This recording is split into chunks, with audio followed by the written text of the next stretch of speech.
Hi friends, ఇది మీ spoken English class. నా పేరు ఈఎన్ విజయ రాఘవ. ఇది 64వ వీడియో. ఈ 6th చాప్టర్లో 3వ అసైన్మెంట్. ఓకే, ఇంతకుముందు 2వ అసైన్మెంట్లో, ఇంతకుముందు వీడియోలో నేను మీకు క్వశ్చన్స్ ఇచ్చాను తెలుగులో. దాన్ని ఇంగ్లీష్లోకి మార్చాలి, ట్రాన్స్లేట్ చేయాలని చెప్పేసి. ఆ టాపిక్ ఏంటది? కాలేజ్ గురించి ఇచ్చాను. నేను 5 క్వశ్చన్స్ ఇచ్చాను. వాటిని కరెక్ట్గా మీరు ఆ వర్బ్స్ని ఉపయోగించి కరెక్ట్గా మీరు రాశారనుకుంటాను, ప్రాక్టీస్ చేశారనుకుంటాను. నేను ఈ వీడియోలో మీకు క్లియర్గా ఎక్స్ప్లెయిన్ చేస్తాను. దానివల్ల you can understand very quickly, very effectively and very efficiently. Okay, first one ఇక్కడ, మేము నిన్న కాలేజ్కి వెళ్ళాము. We went to college yesterday. నిన్న కదా, అందుకని గో, వెంట్, గాన్. వెంట్ అని ఇక్కడ రెండో వర్బ్ ఫామ్ వాడతాం, V2. ఓకే, మళ్ళీ రెండో వాక్యంలో, మేము కాలేజీలో 4:30 PM వరకు ఉన్నాము. నిన్న ఉన్నాము. ఉండుట అంటే మనం వాజ్ గారి వర్ గాని వాడతాం. కానీ మేము అన్నప్పుడు వీతో మనం ఏం వాడాలి? వీ అన్నప్పుడు వీతో వర్ వాడతాము. We were in college till 4:30 PM. ఇది కూడా జరిగిపోయింది నిన్న. మేము నిన్న కాలేజీలో 4:30 వరకు ఉన్నాము, అంతే. ఇక్కడ పని గురించి ఏం లేదు. ఉన్నామే అన్నాం కాబట్టి వి వర్ నిన్న. ఇప్పుడు ఉన్నాం అనుకోండి, వీఆర్ అంటాం. నిన్న కాబట్టి వి వర్. నెక్స్ట్ మూడో వాక్యం వచ్చేసి, మేము ఇప్పుడు కాలేజీ వెళ్తాము. ఇప్పుడు వెళ్తాము, ప్రజెంట్. అందుకని ఇక్కడ వర్బ్ ఫస్ట్ ఫామ్ వాడాలి. We go to college now.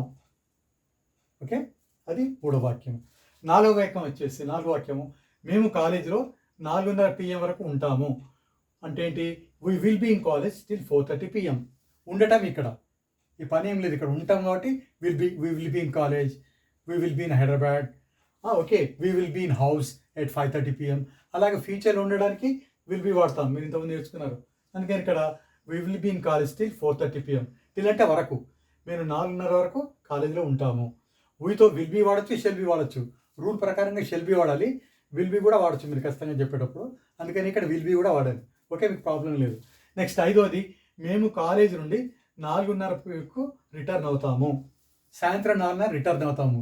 Return అనేది ఒక పని కాబట్టి దాన్ని విల్తో వర్బ్ ఫామ్తో చెప్పాలి. We will return from college నుండి ఎట్ 4:30 PM.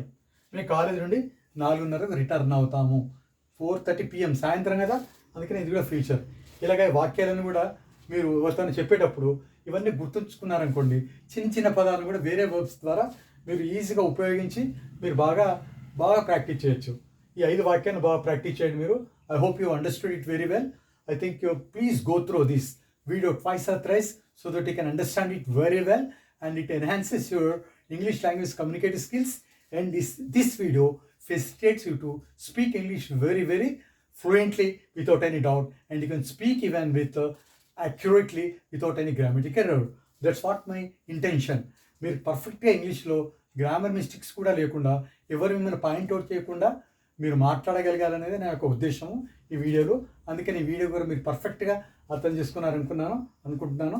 అందుకని వీడియోని మళ్ళీ 2-3 సార్లు చూడండి, బాగా ప్రాక్టీస్ చేయండి. మీ డౌట్స్ ఏమైనా ఉంటే కామెంట్ బాక్స్లో తెలియజేయండి. మీ డౌట్స్ అని నేను క్లియర్ చేస్తాను. I wish all the best. Have a nice day. Thank you.